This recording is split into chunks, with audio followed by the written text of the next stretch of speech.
Hello guys, നമ്മൾ ഇന്ന് ചെയ്യാൻ പോകുന്നത് വെൽഡിംഗ് വർക്കാണ്. അപ്പോൾ ഇന്ന് ഫസ്റ്റ് സ്റ്റാർട്ടിങ് തുടങ്ങുന്നതേ ഉള്ളൂ. അപ്പോൾ ഇന്ന് മൊത്തം നമ്മൾ ഡ്രസ്സിനുള്ള പണികളാണ് ചെയ്തുകൊണ്ടിരിക്കുന്നത്. ഇത് ചെയ്ത് കഴിഞ്ഞതിന് ശേഷം നമ്മളതെല്ലാം ഓരോന്നായി കയറ്റി. കുറച്ച് കൺജസ്റ്റ് പണിയായിരുന്നു, എന്നാലും കുഴപ്പമൊന്നും ഉണ്ടായിരുന്നില്ല. ഒരു ഹൈറ്റൊക്കെ ഉണ്ട്.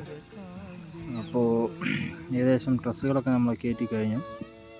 അതിനുശേഷം പർലിങ് അടിച്ച് ഫിനിഷ് ചെയ്തിട്ടുണ്ട്. അടുത്ത ഷീറ്റ് അടിക്കലായിരുന്നു. പിന്നെ നമ്മളങ്ങനെ ഷീറ്റ് അടി തുടങ്ങി. കുറച്ച് ഷീറ്റുകൾ അടിച്ചു. നല്ല വെയിലുണ്ടായിരുന്നു, അപ്പോൾ കുറച്ച് റെസ്റ്റൊക്കെ എടുത്തിട്ടാണ് അടിച്ച് ചെയ്യാൻ പറ്റിയത്. നല്ല വെയിലുള്ളതുകൊണ്ട് ഷീറ്റൊക്കെ നല്ല ചൂടായിരുന്നു. പിന്നെ പറയണ്ടല്ലോ, വെൽഡിങ് വർക്കിൽ നല്ല ഒരുപാട് ചൂടൊക്കെ ഉള്ളതാണ്. അങ്ങനെ ഏകദേശം ഒരു അരമണിക്കൂറിൻ്റെ ഉള്ളിൽ നമ്മൾ ഈ ഷീറ്റെല്ലാം അടിച്ചു കഴിഞ്ഞു. പിന്നെ ഇതാണ് ഫിനിഷിങ്. എങ്ങനെയുണ്ടെന്ന് കമൻറ്റ് ചെയ്ത് പറയണം. ഓക്കെ.